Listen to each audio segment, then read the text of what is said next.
Welcome, everyone. I'm very happy to welcome you to this very first session of our Symposium, Creating Classical Music Futures. This very first session, I'm very happy to welcome our three speakers here, Suresh Kumar, Noga, and Michelle. Welcome, and thank you for being here. Nice to see you. We will have this first session on future performance formats. My name is Lee Petford. I'm a PhD candidate at the MCICM. I'm currently in Maastricht, and I will be the moderator of the session, so I'm very happy to have you here. I'm very happy to welcome our three speakers. We have Michelle Phillips from the Royal Northern College of Music in Manchester in the UK. Hi, Michelle. We have Suresh Kumar from the Royal College of Music in London, also UK, and we have Noga Rachel, who joins us from Tel Aviv University in Israel. So thank you, Noga, for being here. The sound is very bad, okay. Interesting because it worked before. Yes. Maybe we can have a look, we can figure it out. Otherwise, I'm just gonna continue and maybe leave that to technical support. So thank you for being with us today, the three speakers. I'm very much looking forward to hearing your presentations. We have a bit of a impossible to hear what I say. Okay, now it works. It's very soft. No, we're not muted. Usually already better. Now it works. It's better. Okay. Can I continue like this? I'm just going to speak a bit louder and then it should work. So we have a bit of a strict time management today. We have 10 minutes per presentation. The audience, as we can see, is muted. The cameras are turned off, but they can check in via the chat. Okay, bad again. I'm not sure what the problem is. I apologize. I think technical support will have to figure this out. Closer to the mic. I'm already talking quite loud, so it should actually be working. I'm not sure what the problem is. But without further ado, I would like to introduce our first speaker, who is Michelle Phillips. Michelle is a senior lecturer and deputy head of undergraduate programs at the Royal Northern College of Music in Manchester, UK. Her research topics include music psychology, music and live audiences, music perception, music and time, music and maths and mindfulness, and representing science through music. She has completed her PhD at Cambridge University and is also a professional saxophonist. And Michelle has also extensive experience in public engagement and has worked with multiple museums, festivals, and schools, and other event organizations such as the Science Museum in London, the Science and Industry Museum in Manchester, and the Moscow Polytechnic Museum in Russia. So Michelle, I'm very happy to welcome you here, and I'm just going to give you the floor, and we're going to mute ourselves, and I'm very happy to hear your presentation. Thank you very much. What a lovely introduction. Can you hear me okay? Great. So I'll just share the screen and give me a wave if you can't see it. Hopefully you can see those slides now. Fab. Okay, so I'm going to whip through in the next 10 minutes of data from a larger research project with some colleagues. But basically, I'm going to show some survey data about people's experiences of online streamed performances over the last year during the COVID-19 pandemic. Okay. So this is the background. I won't go through all of this, but basically, I think given what we've been through in the last year and all the horrors of that, it has opened up this idea of new ways of engaging artistically, and a lot of organizations are now exploring this and are presenting performances online. However, we don't have a lot of data or a lot of knowledge about what is effective. How do you give people an effective artistic engagement online? Great, I can see the sound looks okay, brilliant. I'm working as part of a larger team, which I'll tell you a bit more about briefly on the next slide, but these are the kinds of research questions we're interested in. So we're interested in why do people stream music, performance events? What would lead them to do it more? What do they value in attending live music, and how can you replicate that in a streamed experience?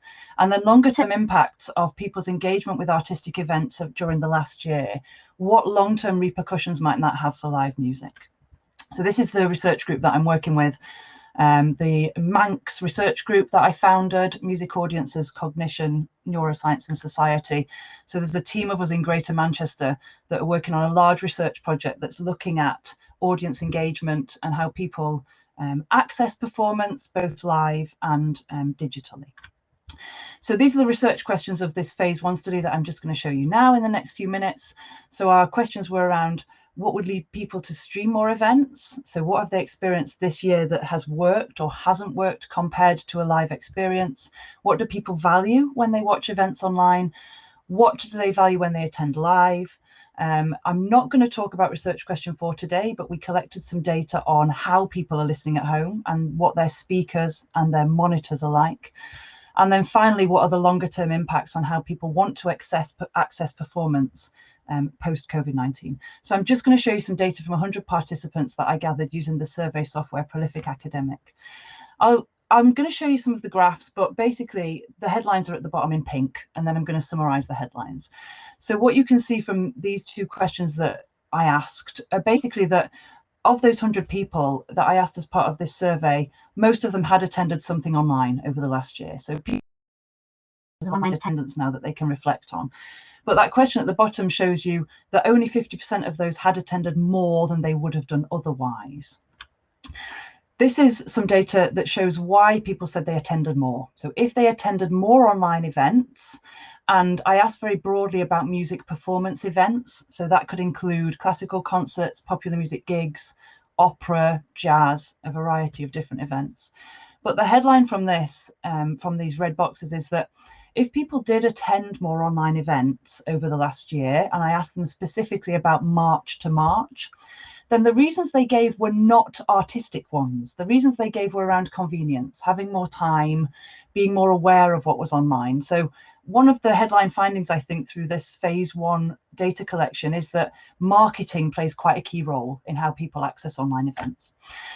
These 2 results show you something that I think is one of the most interesting things from my point of view, which is that people still feel that a live performance is more enjoyable.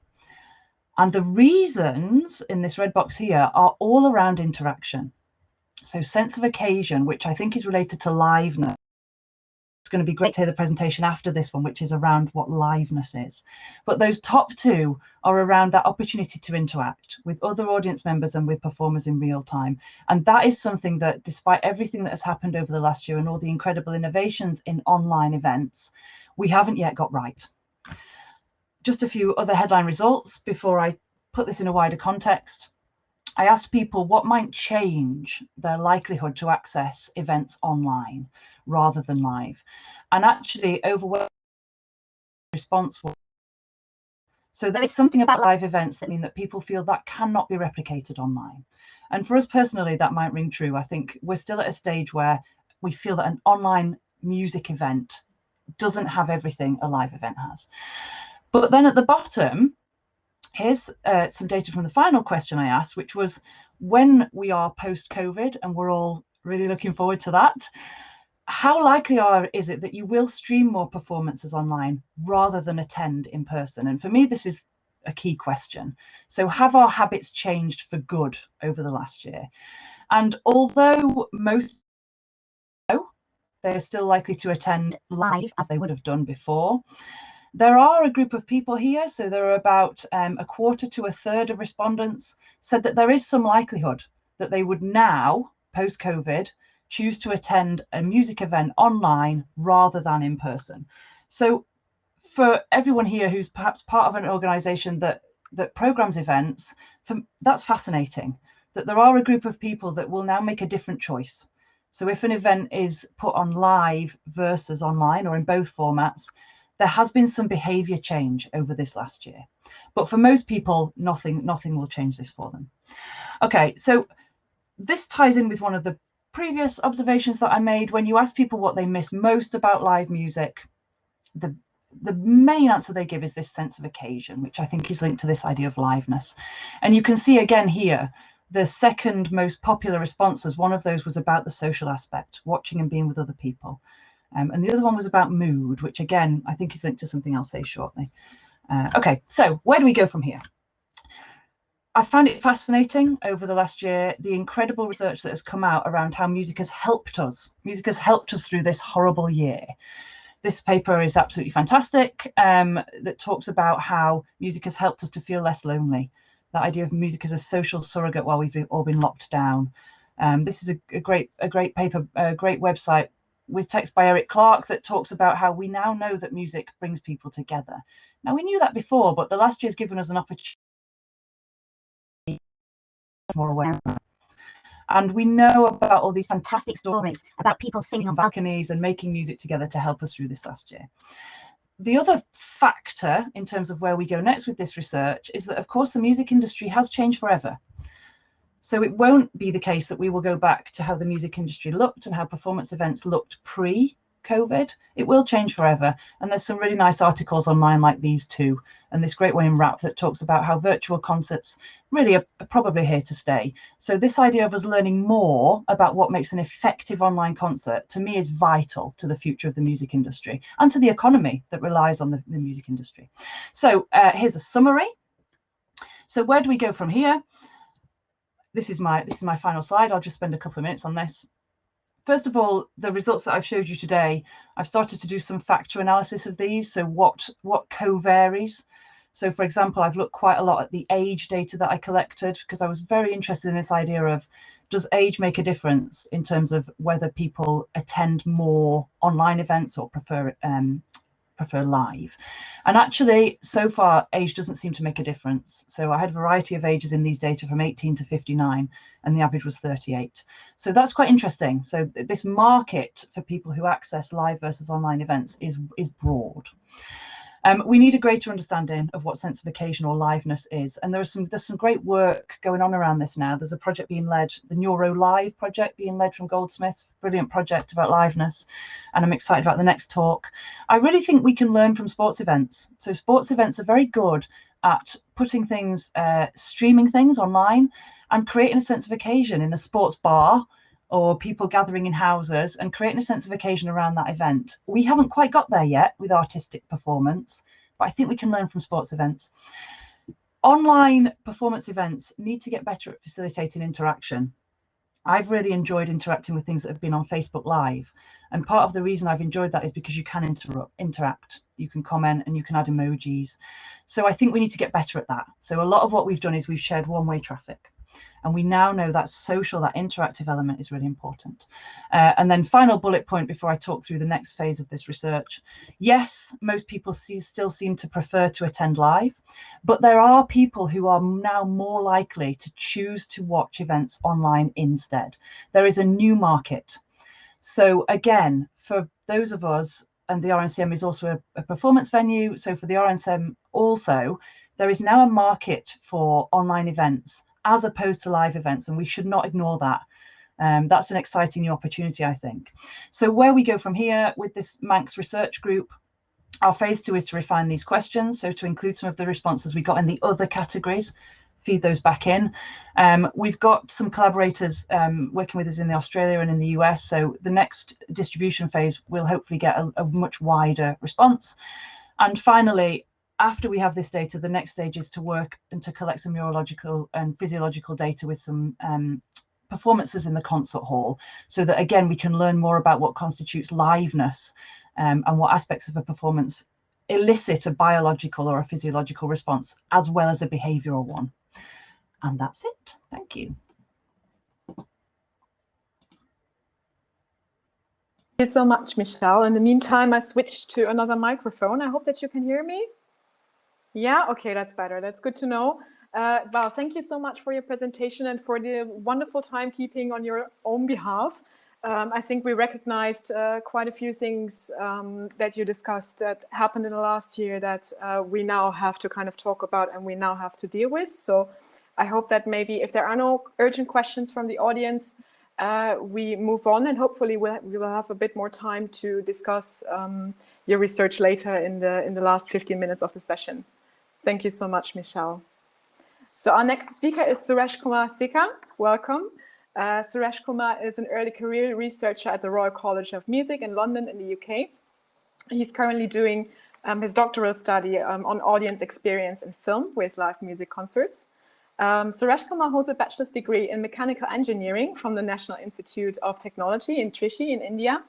He then worked for 13 years as a software engineer and also holds a master's degree with distinction in biography and creative nonfiction writing from the University of East Anglia in Cambridge.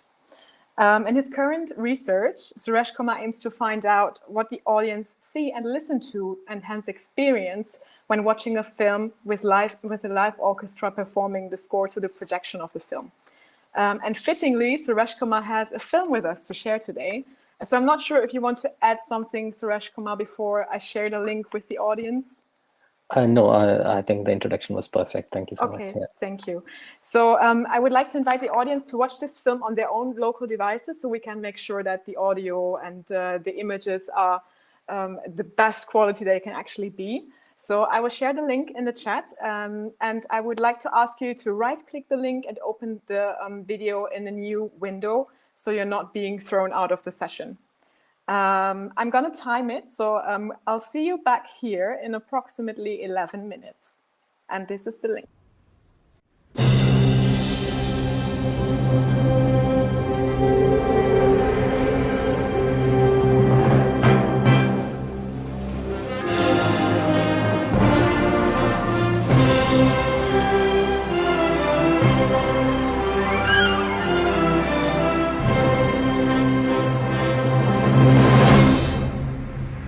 As far as I know, this has never been done before. You know, we have done silent movies, but to present a film with the entire interlocked thing of all the dialogue and all the sound effects with the music, I think, certainly for me, first time, and I don't know of it having been done before. It has been done a few thousand times since John Williams spoke those words. Millions of people from many countries in the world have now experienced FLO concerts. This transformation of auditoriums into videotoriums, concerts into screen sets is quite telling of the fact that we are now living in screen age.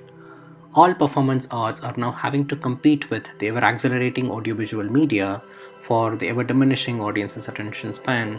Every staged performance art is now being recorded, streamed and screened. Arts organizations actively promote these recordings, encouraging their audiences to experience the concerts in recorded form.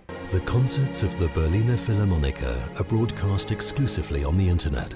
You can watch them live on your TV screen, your computer, or on the move. And these recordings offer the audiences a unique encounter and experience with the art object, one that classically live concert may not offer. What is classic liveness? Classic liveness was a relationship between performance and audience that entailed both temporal and spatial co-presence. Not requiring co-presence has consequences. You do not have to go to a venue to experience a performance art. So Ostrander says that classic liveness seemed to be diminishing in value in a cultural economy dominated by mediatization. The evidence of this diminishing value can be found in the empirical studies conducted by the Sheffield Performer and Audience Research Center. Professor Stephanie Pitts quotes the response of an audience participant here. And I love this quote. This friend of mine posted a thing on Facebook saying Brahms being a minor mass, £20. And I thought, bloody hell, people pay £20 to sit in a hall and not actually see anything. I find that extraordinary, but apparently they do. Goes to show, doesn't it? This feeling of not actually seeing anything is the direct consequence of people of screen age seeing everything all the time in mediatized form on screens. In a recent New York Times article, a classical music critic says, for all the dynamic involvement of the musicians, classical music offers only so much visual stimulation. Here is an example of only so much visual stimulation.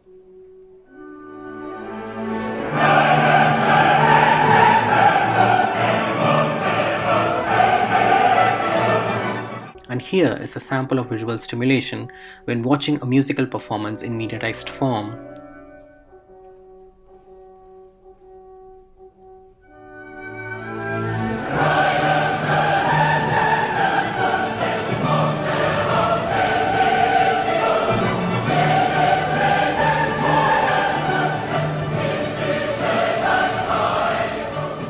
A cut from the tight close-up shot of the conductor to a wider shot showing the entire orchestra. This is visuals imitating the way music dramatically bursts out from a moment of quiet.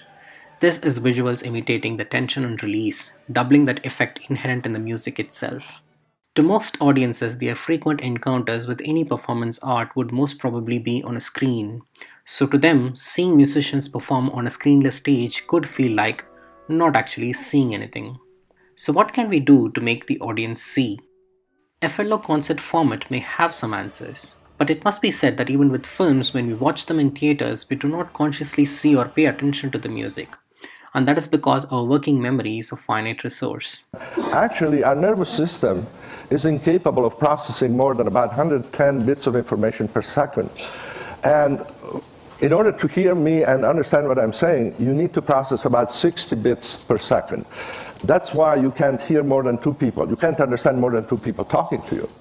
In an FLO concert, the film on screen and the orchestral performance on stage talk to us and also talk to each other. So how does human mind process this multidirectional interaction? Annabel Cohen's congruence associationist model explains how human mind processes multiple audio and visual stimuli when watching a film. Let us apply this model to a moment from the film Up.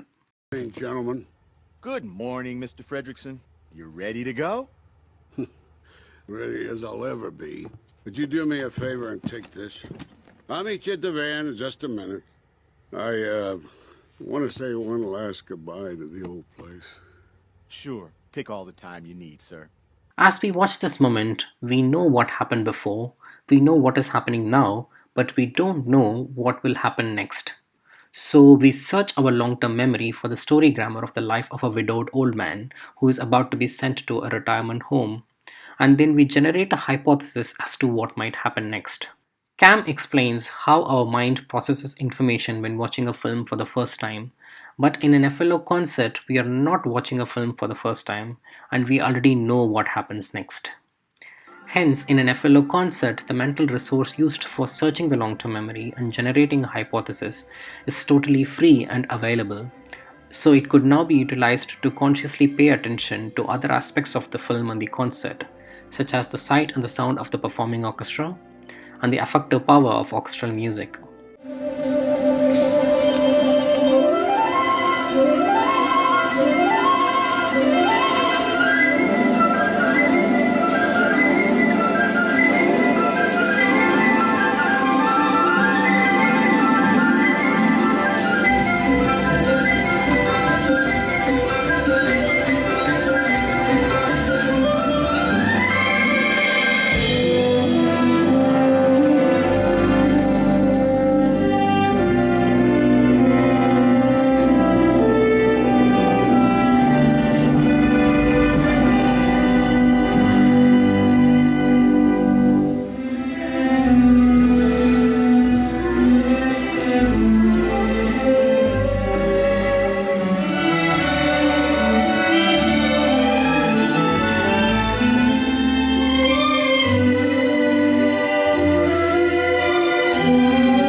FLO concert could offer the audience an optimal experience, put them in a state of flow. An experience is optimal when there is a sense that one's skills are adequate to cope with the challenges at hand. Psychologist Csikszentmihalyi explains optimal experience and flow model. That flow channel, that area there, will be when you are doing what you really like to do. Play the piano, probably. Be with your best friend. Perhaps work, if work is what provides flow for you. Control is also a good place to be because there you feel comfortable, but not very excited. It's not very challenging anymore. The audience is in control when they are seeing a film they've already seen before. They have the information needed to comprehend the film, so they're comfortable. And if you want to enter flow from control, you have to increase the challenges. Which is exactly what FLO concert does. It increases the challenge by adding a live orchestra to the experience of watching a familiar film. Arousal is still good because you are over-challenged there. Your skills are not quite as high as they should be, but you can move into flow fairly easily by just developing a little more skill. So arousal is the area where most people learn from because that's where they are pushed beyond their comfort zone, and that to enter, going back to flow, then they develop higher skills. The audience may not possess adequate skill needed to cope with the challenge of live orchestral music, but the projected film on screen, by providing a narrative context and an audiovisual that is structurally congruent with the music, helps the audience to understand the music. The audience's interest is piqued. They're taken to a state of arousal, a state ideal for learning. They actively learn to appreciate the music and the effort it takes for the musicians to play the music perfectly in sync with the film. Some people didn't really listen or pay attention to the music. Now they can. Having a live orchestra right below the screen really brings a whole new life to it, because you see the percussion, you see all that's involved in the score. Having a live orchestra is that ambience, it's a sense of occasion, and just makes the film come alive. And in an FLO concert, the movie makes the music come alive too. What is aliveness? By aliveness, I mean not the condition of living in the here and now, but the continuous process of coming to life. I define aliveness as an attribute of a performance by which audience becomes conscious of the affective power and the aesthetic elements of a work of art.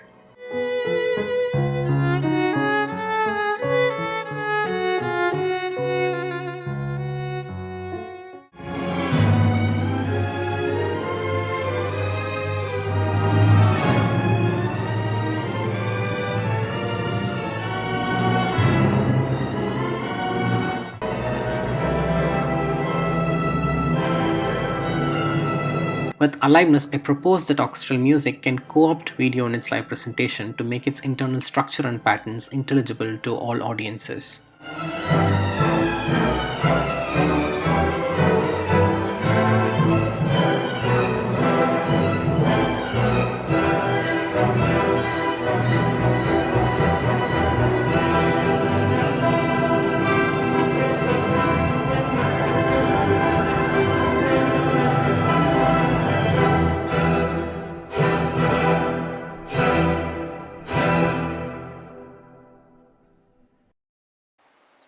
Suresh Kumar, thank you so much for this very engaging film.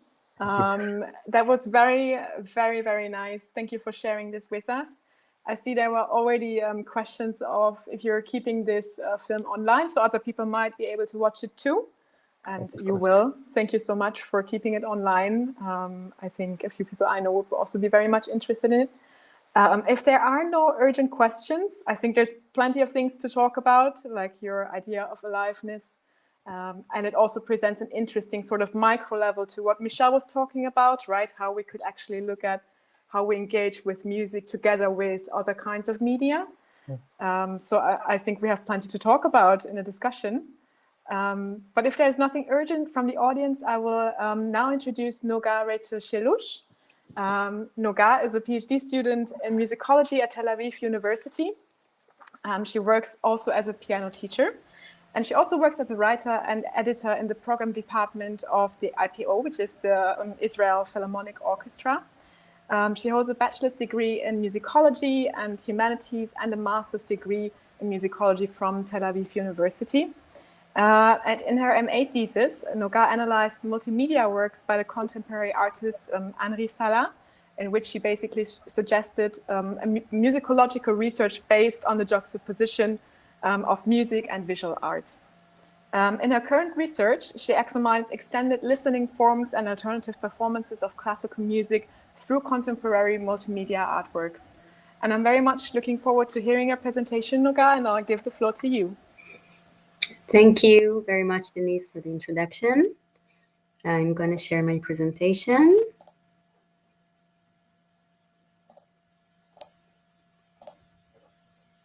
Okay, so I hope you can now see the presentation and hear me okay? Okay, so I'm very glad to be here at the symposium and present this paper about what was actually the main topic of my MA research, which is also a part of my current research in my PhD studies. So in this paper, I would like to examine the concept of innovation in classical music performance through the juxtaposition of music and contemporary visual art. More specifically, I'm going to talk about the multimedia works of the contemporary artist Anri Sala. I claim that his works, in which classical music is performed out of the concert hall as a part of a visual artwork, create alternative musical experiences. So I will start the lecture with a few words about Anri Sala and his relation to music.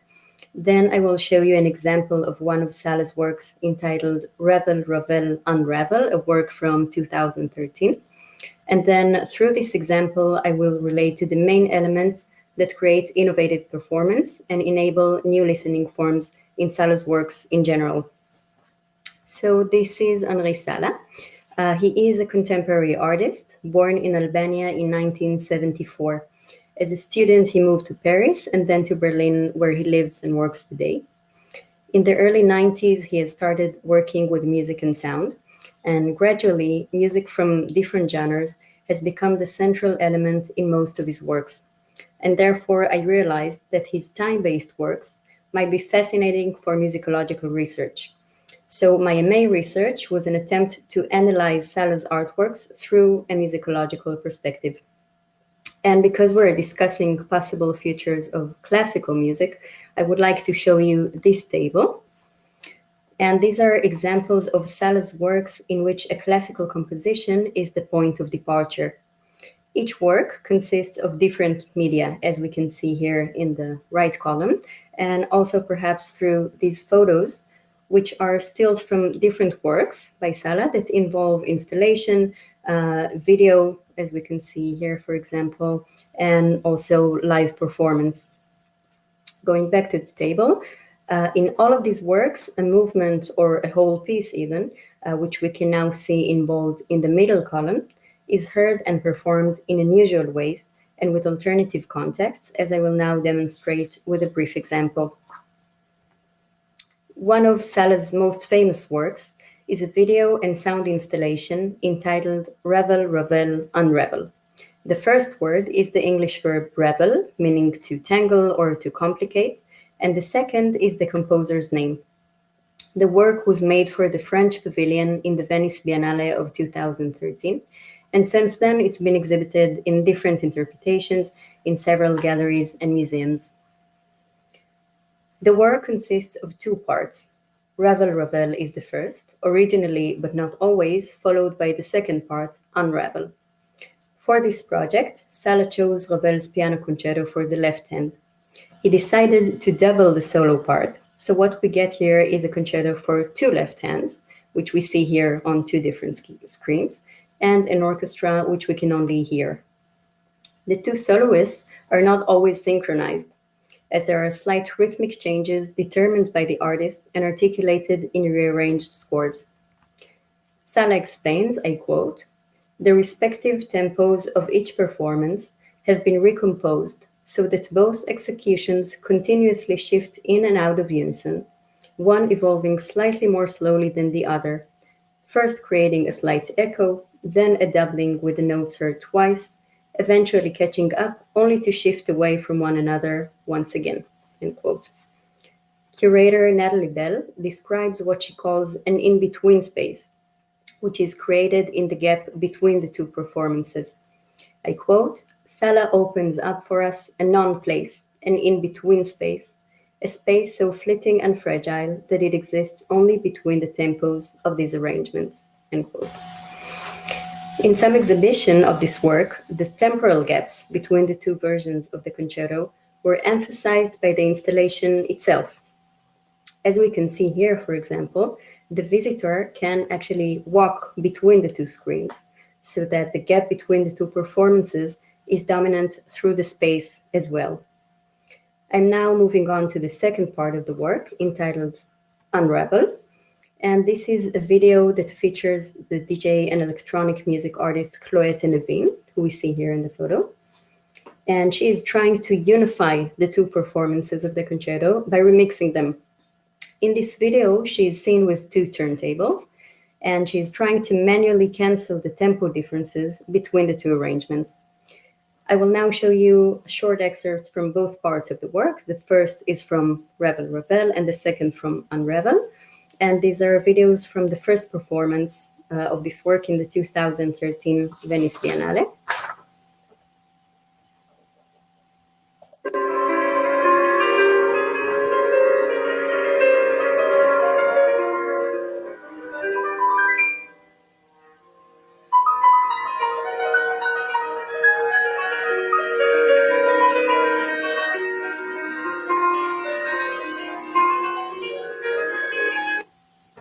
Okay, so this was the first part, and this is from Unravel.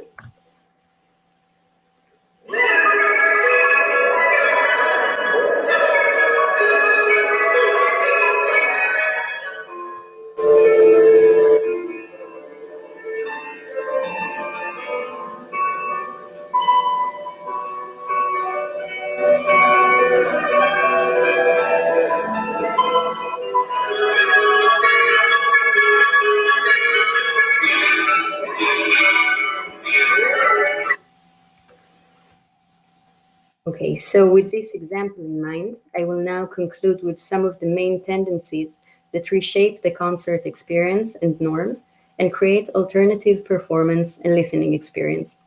These tendencies are relevant to the specific example we just saw, but also to many other works by Sala. So first of all, regarding the space, the concert hall is extended or converted. Sala, as a visual artist, exhibits his works in art events such as the Biennale, museums, galleries, or outdoors in site-specific installations. The fact that each work is exhibited in different spaces means that there are constant transformations in the work itself. Each performance of a certain work is different with response to the specific space or the specific exhibition. Another essential change is the work concept. As opposed to traditional performances where the score usually remains untouched, here the music is manipulated both by rearranging the score and by using technological means and sound design. And regarding our listening experience, Sala's works involve new musical and extra-musical contexts. These contexts, in many cases, come from elements in the original musical piece that are sometimes forgotten or overlooked. For example, in Ravel, which we just saw, Sala emphasizes the silent right hand. He does that mostly with the visuals. In other works, he does that by musical manipulations or by the chosen space. So these new contexts serve as an alternative program if we're using concert terms. Another important change, which is inherent in the space, is that the listener is not passive as in the concert hall. He or she may move in the space and explore the immersive experience that is created by means of installation, sound design, and lighting. So these are just a few examples that show us how Sala's works can be experienced as an alternative or extended musical concert or musical performance. And I would like to conclude with Sala's general approach to classical compositions used in his works. In an interview with him, he described the music or the composition as a matter that you take by the hand and accompany towards its own future. And I think that this approach to classical music as a very dynamic creation opens up endless and fascinating possible futures. Thank you very much for listening.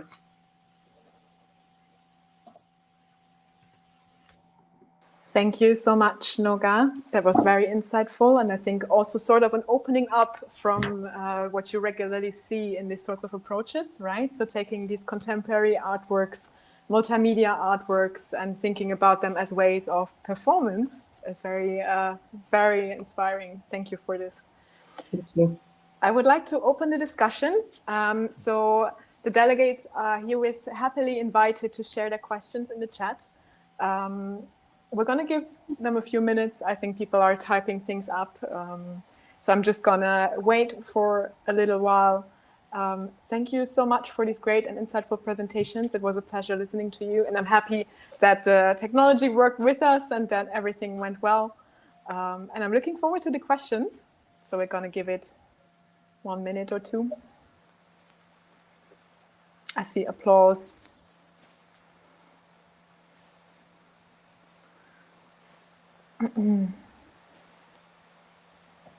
Otherwise, I will be starting with a sort of introductory question, and then we're going to see where it takes us. Denise, I was just wondering, there were some comments in one of the chats, the chat that I can see, about where people should post the questions. Is there a specific place we should be looking? Please use the chat from the session. You can see in the right-hand tab there's the chat, and then there's the chat for the session, and you should use the chat for the session so we can see your questions. And there is a question by Luke Mitchell. Thank you, Luke. Question for Michelle. do you have an example of the sports events you mentioned earlier to compare to a classical concert situation? Yeah, it's a good question. Football's a moot point, isn't it, for us Europeans at the moment? Our clubs have not done very well this week with that. Yeah, what I'm thinking of is when there's a big sporting event, quite often around a football cup, there's a sense of community created that is apart from the actual live event. So when there's a big football game, the pubs will put some special events on and some promotions. Communities and families will all arrange to be in the same room. They'll wear their football shirts. They'll get in some special food and drink, and they create a sense of occasion. So quite often when there's a big sporting event, people create a sense of occasion without attending live. And I think we're not yet there with artistic performance, but we could get there. So I think over the last year, we've mainly attended on our own, in our pajamas, in our own houses. And we're not quite at the stage where we say there's this big event on, shall we all go and watch it in the pub when we can go to the pub? Or shall we all get together in somebody's house and watch it there? Shall we all dress up? Shall we order some special food? We don't yet make a sense of occasion of something that's broadcast artistically in the same way that we do if something's broadcast and is a big sporting fixture. Does that make sense, Luke?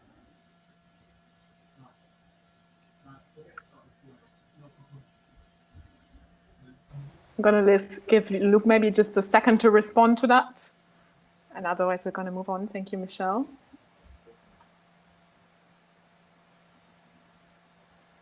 I think we'll have to assume that for the moment, the question is answered. If not, please come back to us, Luke. And there's a question by René Steenbergen. Noga, do you also research the reactions of the public on Sala's work? Yeah, thank you for this question. It is very interesting. I did not focus on that in my former research, but I am doing it now with different works by Sala and other artists, because one of the most amazing things, in my opinion, is the fact that these works bring different audiences than those in the concert hall. So other than my own experience as an audience, I didn't explore that much, but yeah, I tend to do that in my current research. Thank you, Noga. Yeah, so there's always many facets to this sort of research, right? Where do you start and where do you end is kind of an open question. We have a question by Tianui. I'm sorry if I mispronounced that. I'm very bad with names, but the question is for Suresh Kumar. He says, I wonder what your research suggests for curators of concert experiences. Yeah, like Michelle suggested in her presentation, she was asking what are the long-term implications of us asking the audiences to watch these streamed concerts and recorded concerts.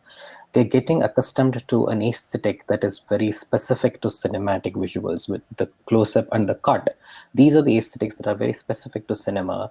And by recording and screening and streaming, we are habituating the audiences to these aesthetics, which are not part of the aesthetics of classical music. When you actually watch classical music live, there is just a stage and there is no cut or close-up and there are no screens.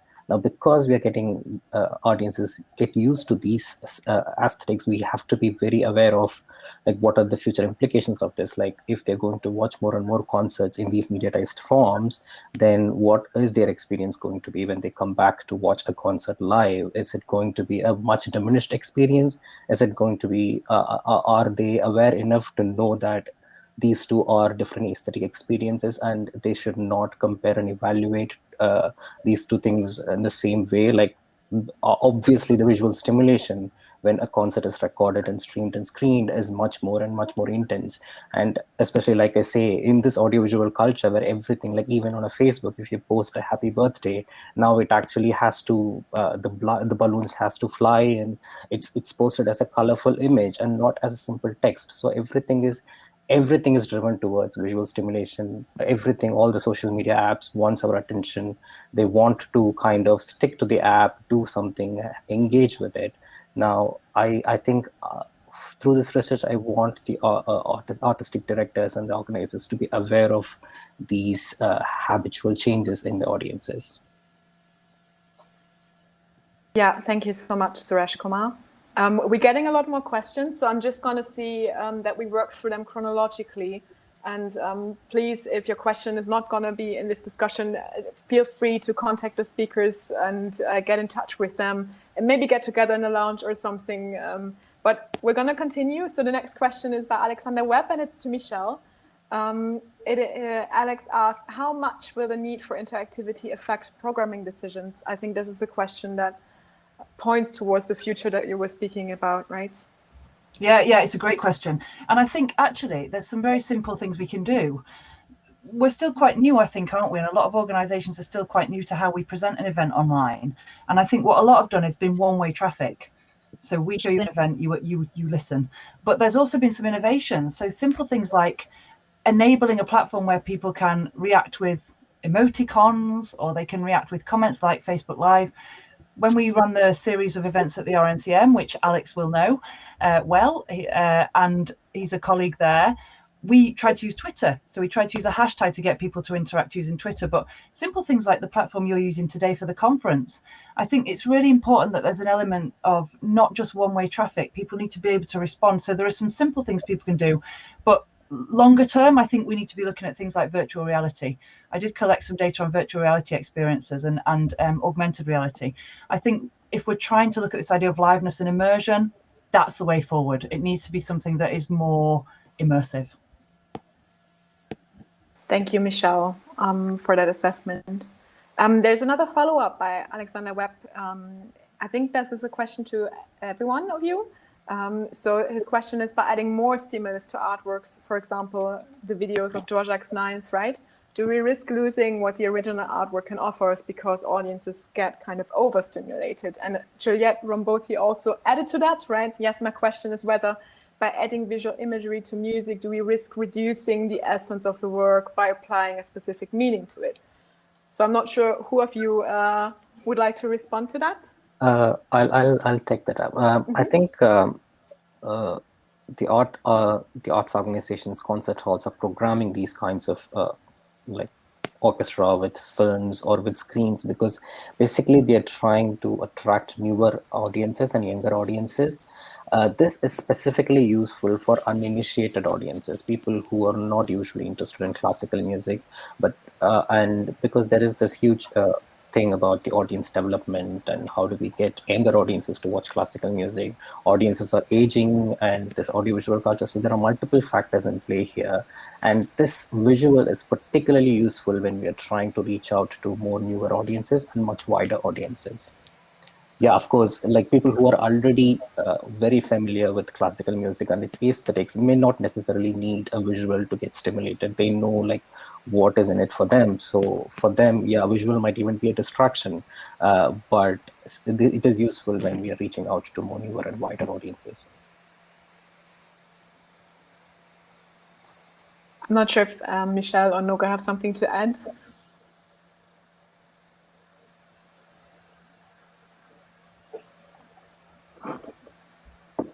No, maybe not. I'm just typing response to one of the others.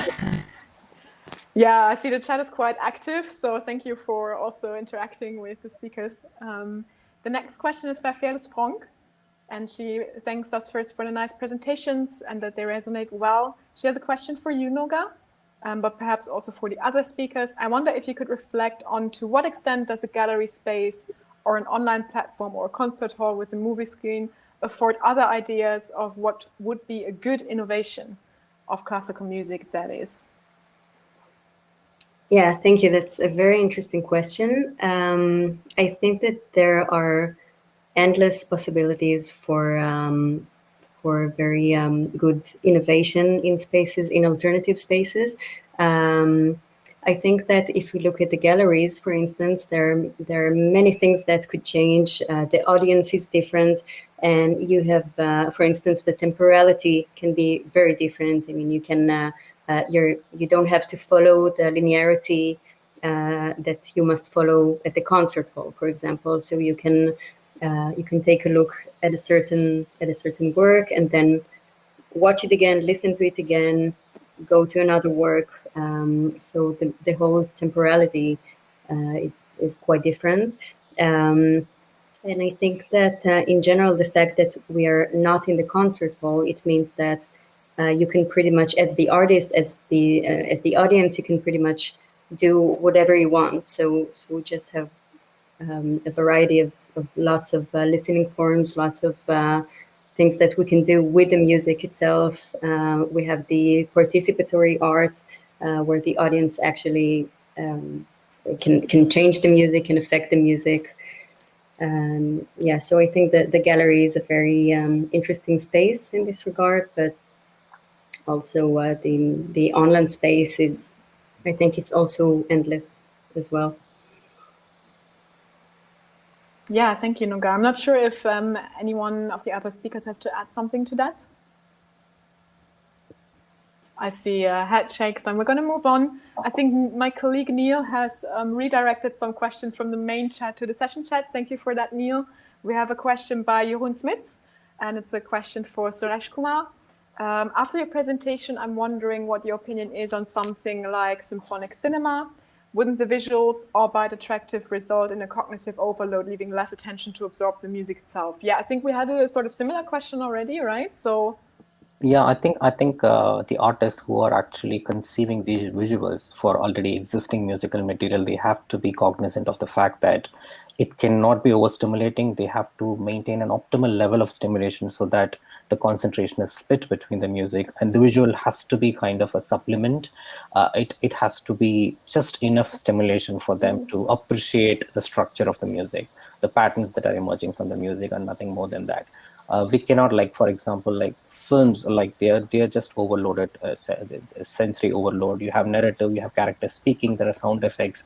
That is a very different medium. But when you're making a visual for classical music, like even the examples that I have put in my film, they are like very minimal. It's just pictures moving, kind of matching with the tempo of the music, or matching with the direction in which a melody is moving forward, upward, downward. It's just a kind of spatio-temporal congruence between the visual and the music, just so that people who are not used to listening to classical music can actually be aware of like how actually the music works, how the patterns are coming together to give them this experience. Yeah. Yeah, thank you so much, Suresh Kumar, for that answer.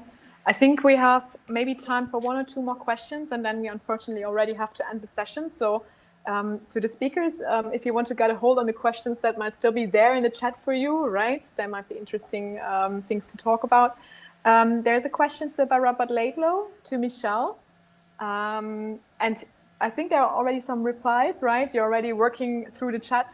I'm not sure if you would like to respond to Robert sort of in a quick way. Yeah, I mean, what I was just typing one more message, which is something that I think is really important. It's a great question, Rob. Nice to see you. I think, in essence, music and artistic engagement is a social thing. You know, every country in the world has music, and the reason is because it helps us to bond socially. We sing together, we chant together, we dance together, we mourn together, and we use music. It helps us to feel like we are with other people. It acts as a social surrogate. So that idea of people attending together, I think, has two benefits. People attending musical events together can create that sense of occasion that they crave, but also people attending and engaging with music together helps to bond people socially. And we know this because we know about the proliferation of community choirs and amateur orchestras and brass bands. Engaging with music together helps to foster a sense of community, which is really important. So this is another opportunity for us to build on that knowledge of language. Yes, thank you so much, Michelle. I actually think that these are very nice concluding words that we can maybe take with us to the next sessions as well. Thank you for your wonderful presentations. It was a pleasure to hear about your research and to hear about what you're doing. Thank you also to the audience for all of these great questions. I'm sorry we couldn't get through all of them, but I would encourage you to get in touch with the speakers if there's still something urgent. Or something not urgent, right? Just have a drink later, maybe, hopefully. Thank you so much for this. We will have a short break of 15 minutes right now. And at 3 o'clock Central European Standard Time, which is in roughly 15 minutes, we will continue with the next parallel sessions. So we have one session on musicians and professional development. So that's session 2A. and also session 2B on curation and concert formats. And I'm looking forward to seeing many of you there, no matter in which one. And thank you again to the speakers for your great presentations. Thanks to the audience. And that was a great beginning of our symposium, I think. Great session. Thank you so much. Thank you, Denise. Thank you very much.